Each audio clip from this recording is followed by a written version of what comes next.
Next, I'd like to ask another member of our board of directors, Michelle Dunn, to come forward to introduce our next award recipient. Michelle is one of our longest serving members of our board of directors and one of POMED's sort of longest and most important supporters and a mentor to all of us at the organization. Thanks, Michelle. Thank you, Steve. Good evening, everyone.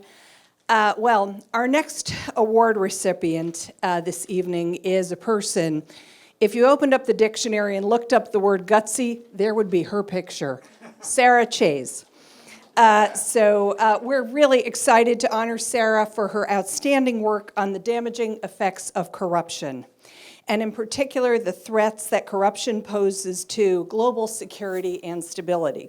This includes her excellent prize-winning 2015 book, Thieves of State: Why Corruption Threatens Global Security, which was written while she was my colleague at the Carnegie Endowment. Sarah's work examining the role of corruption and kleptocracy in fueling revolutions in Morocco, Algeria, Tunisia, Egypt has been invaluable and has helped draw attention to these issues from a much broader audience. She worked previously at the Pentagon as Special Assistant to Chairman of the Joint Chiefs of Staff, Admiral Mike Mullen.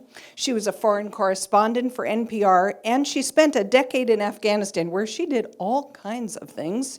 And if you haven't heard the stories of Sarah in Afghanistan, you need to hear them. But a lot of really wonderful and meaningful work.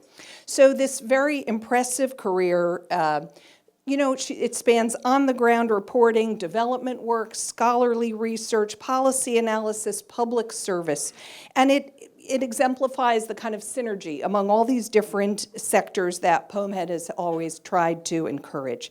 So for all of these reasons, I am very pleased to present Sarah Chayes with the POMED Leaders for Democracy Award. Where are you, my brilliant friend?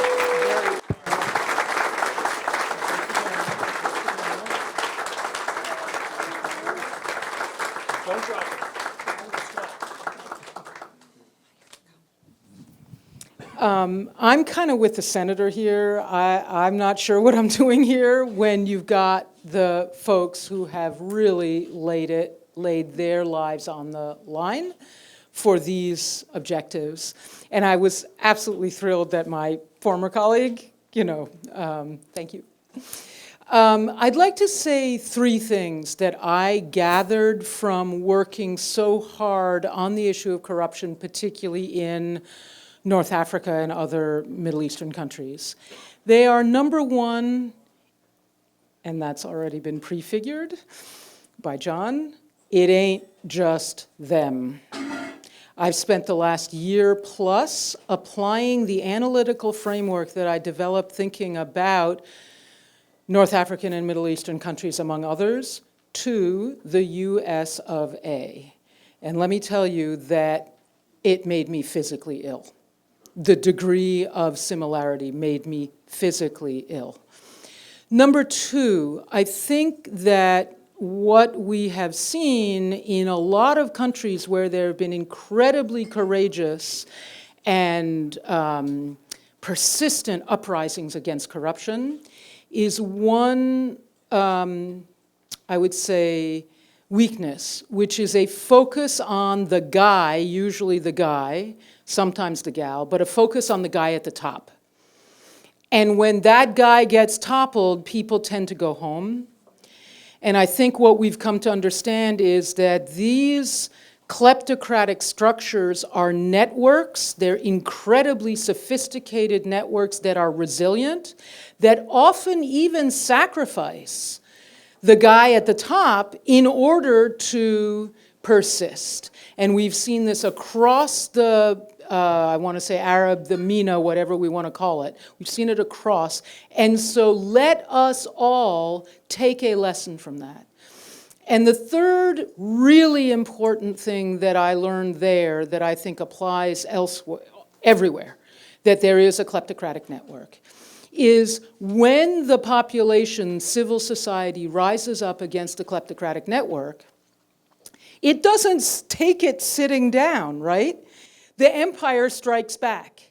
The number one most effective tool that the empire uses to defeat The popular opposition to kleptocratic governance, kleptocratic, autocratic governance, is play on the identity divides.